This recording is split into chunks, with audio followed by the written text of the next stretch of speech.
6 different reports of his death were recorded. At the Nuremberg trials, he was barely mentioned, even though he had been directly responsible for the destruction of the Warsaw Ghetto and designing ovens at Auschwitz. Other SS officers that were dead or missing were tried in their absence. Why not Kammler? Was it an oversight by the Allies, or did Kammler make good on his plan to hand over his secrets to the United States? Kammler would have been a trump card, for example, for the Russians or for the Americans as such an expert. If he did go to America, he joined a roll call of Germany's most brilliant minds. Under a secret program called Operation Paperclip, the U.S. military swept up and transported Nazi engineers and scientists back to the States. The American public knew about a few of the paperclip Nazis. Werner von Braun was the poster child for the program. Most people who had heard of Project Paperclip or bringing the Nazi scientists to the U.S. Figured it was only a few hundred of them. Declassified documents held at the National Archives indicate the actual number of scientists was in the thousands. Von Ohain, Germany's jet pioneer, went to Wright-Patterson Air Force Base. Alexander Lippisch, an expert in vertical takeoff, went to White Sands, New Mexico. With them came prototypes, like the Horton brothers' flying wing, and a mountain of documents. By 1946, Nazi Germany had been stripped bare. 1 year later, with Nazi scientists settled all over America, the first wave of UFO sightings begins. Do you think that looks about like what it was, Jay? About what we saw right there. Is it a coincidence? Or does a closer investigation of the most famous UFO sighting at Roswell, New Mexico, reveal a new and very dark secret? June 1947. Kenneth Arnold, a 42-year-old pilot, makes the first widely reported UFO sighting in the United States. Flying over Washington State, he sees a formation of crescent-shaped craft displaying unusual flight characteristics. Dr. Bruce Maccabee is an optical physicist who has investigated the Arnold case. There were no wings, you could see no wings, no engines, no vertical stabilizers or anything that was normal, but he assumed it was some sort of a new aircraft. Arnold's description of their movement results in the first use of the term flying saucer. Just 2 weeks later, America experiences the most famous UFO event of all time. July 1947, an object crashes near Roswell Army Airfield in New Mexico. After investigating the crash site, the Air Force puts out a sensational press release.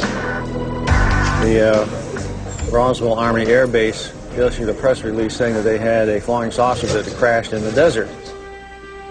Just a few hours after the initial press release, the Air Force did a 180, telling the press that the crashed object was a weather balloon, an innocent mistake, or deliberate misinformation. From the beginning, they had something they did not want the public to know. If they weren't hiding a crashed alien spacecraft at Roswell, what were they hiding? Does further investigation reveal a link to captured Nazi technology? For me, the most compelling link between the Roswell event and the Nazis is the shape of the aircraft. The aircraft apparently was a flying wing, and it's well established the Nazis were working on a flying wing. The Roswell crash happened within flying distance of White Sands, the Air Force base where the Horton brothers' Nazi flying wing was first taken. Roswell was just 2 weeks after Kenneth Arnold had seen the world's first widely reported UFO. Is this what the Air Force was trying to cover up? An American-built flying wing prototype based on Nazi technology. After Roswell, UFO sightings go through the roof, peaking in the 50s. They're seeing flying saucers everywhere. box of fantastic discs flying through the air. Is there something to it? There were tens of thousands of sightings. It's well documented now that there was virtually some sort of air war over America in 1952. The public is convinced that an alien invasion has begun. Even President Truman gets in on the act. There's always things like that going on. Flying saucers, you know. By the late 50s, popular culture is reinforcing the message. UFOs mean aliens. Flying saucers are from outer space. In 1952, the U.S. Air Force establishes Project Blue Book, an official task force based at Wright-Patterson Air Force Base. Project Blue Book collects and evaluates UFO reports. An analysis of these eyewitness sightings shows that Roswell wasn't the only UFO incident happening close to America's most secret bases. There were large numbers of sightings around hotspots. Hotspots as super secret, super sensitive military bases, often bases where German scientists had been moved to after the war as paperclip. Wright-Patterson Air Force Base was one of these hotspots. Initial newspaper reports claimed this is where the Roswell wreckage was taken. Project Blue Book had its headquarters here.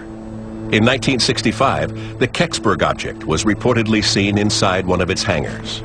And it was home to some of Nazi Germany's most brilliant scientists.